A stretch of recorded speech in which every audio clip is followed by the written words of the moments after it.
حضور نے مجھے یہ امید نہیں تھی۔ شہزادی سلطانہ نے بگھی سے نیچے اترتے ہوئے کہا۔ لکڑہارا ہنسنے لگا۔ تو تم کیا سمجھ رہی تھی کہ تم جیسی بدتمیز لڑکی کی شادی کسی شہزادے سے ہوتی؟ تم مجھے میرے منہ پر بدتمیز کہہ رہے ہو؟ شہزادی نے چیخ کر کہا۔ میں تو منہ پر ہی کہہ رہا ہوں، لوگ تو تمہیں پیٹھ پیچھے بھی یہی کہتے ہیں۔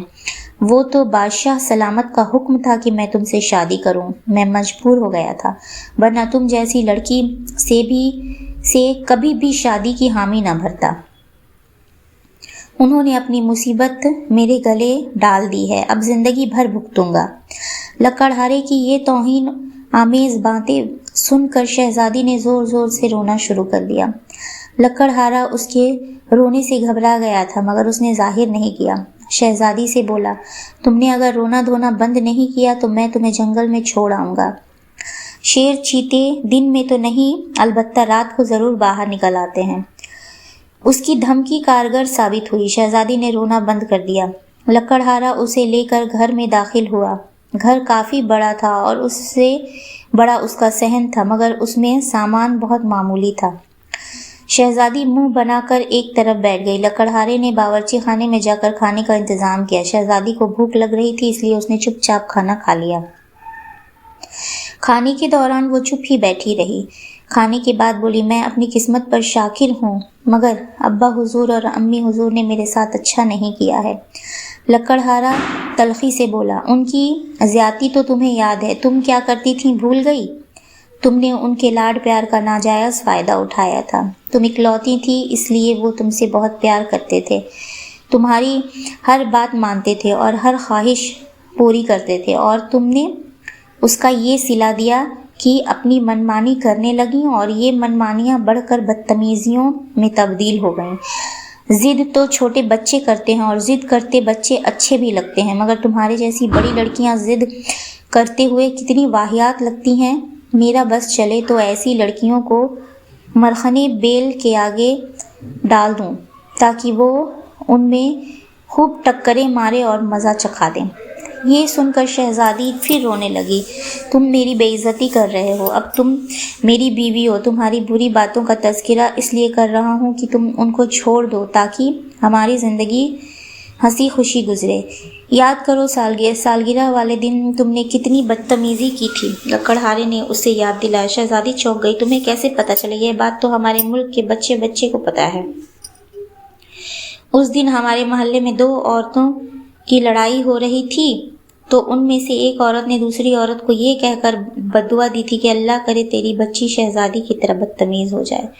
یہ سن کر شہزادی کا چہرہ شرم سے سرخ ہو گیا۔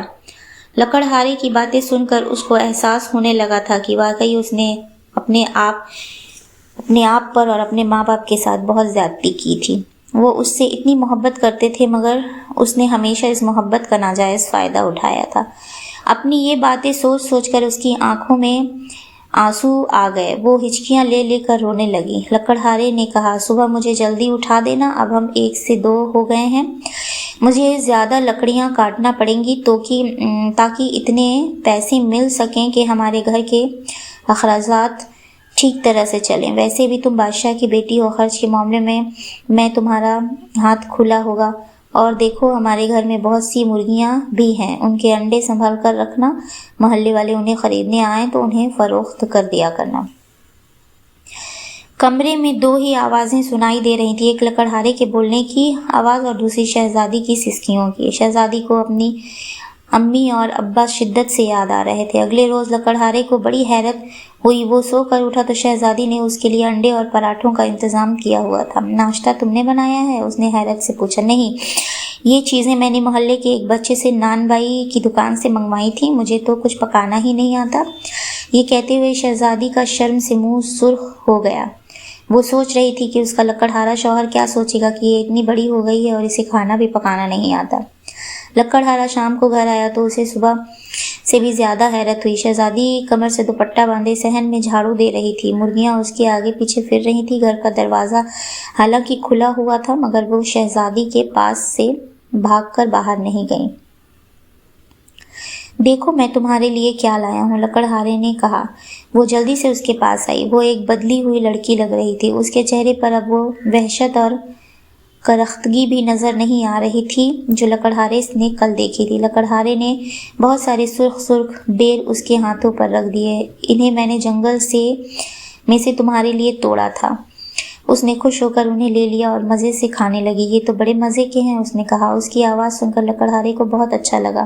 ایسا لگ رہا تھا جیسے کہیں آس پاس جل ترنگ بج اٹھے ہوں۔ کل تو شہزادی کی آواز ایسی تھی کہ اسے سن کر لکڑہارے کا دل چاہ رہا تھا کہ کانوں میں انگلیاں ٹھونس لے۔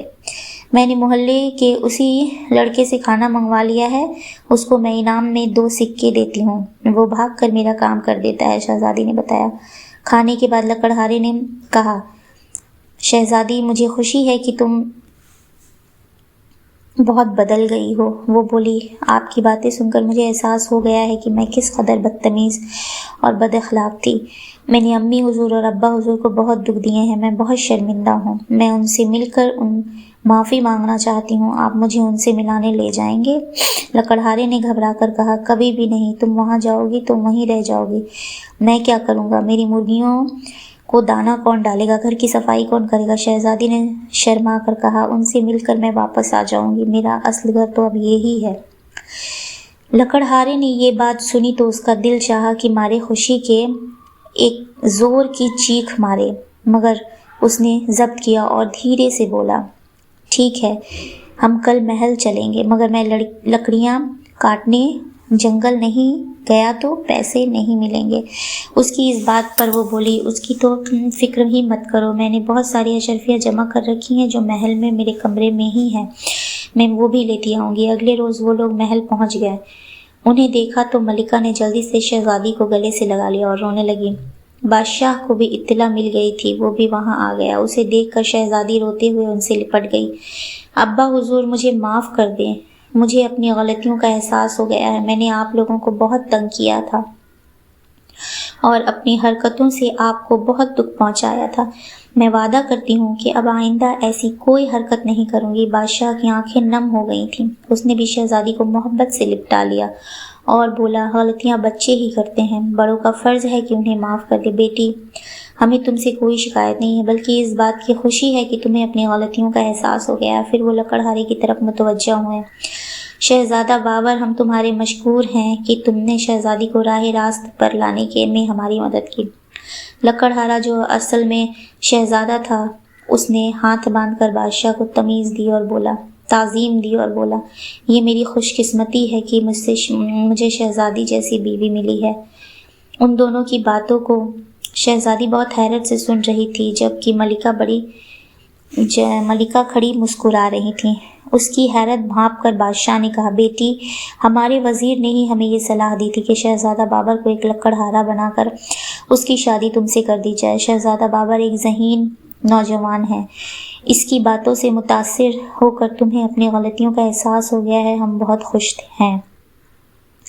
شہزادی کی اس تبدیلی سے ہر طرف خوشیوں کے شادیانے بجنے لگے تھے۔ شہزادی نے ان شاہی غلاموں اور کنیزوں سے بھی معافی مانگی جن کے ساتھ اس نے کبھی اچھا سلوک نہیں کیا تھا۔ ان لوگوں میں سے اس نے اشرفیاں بھی تقسیم کیں، وہ سب بھی خوش ہو گئے۔ رات کے کھانے کے بعد شہزادی نے شہزادہ بابر سے کہا، میں تیار ہو کر آتی ہوں، پھر چلتے ہیں۔ ملکہ نے حیرت سے پوچھا، بیٹی کہاں جانے کا کہہ رہی ہو؟ شہزادی نے شرما کر کہا، اپنے گھر جہاں ہماری مرغیاں ہیں اور محلے میں وہ لڑکا ہے جو چھوٹے بھائیوں کی طرح بھاگ بھاگ کر میرا کام کرتا ہے۔